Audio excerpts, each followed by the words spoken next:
আজ থেকে 2 দিন আগে আমাদের এই বিলাতে রেড দেওয়া হয়েছে পুলিশ।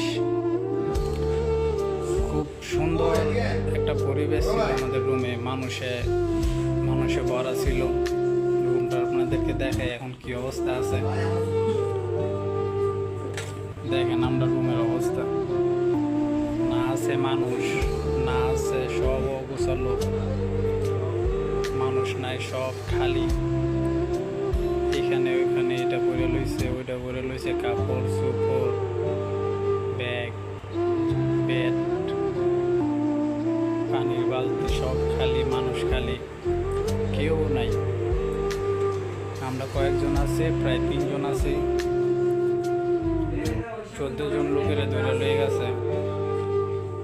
কি অবস্থা দেয়, এটার নামে জীবন, এটার নামে প্রবাস।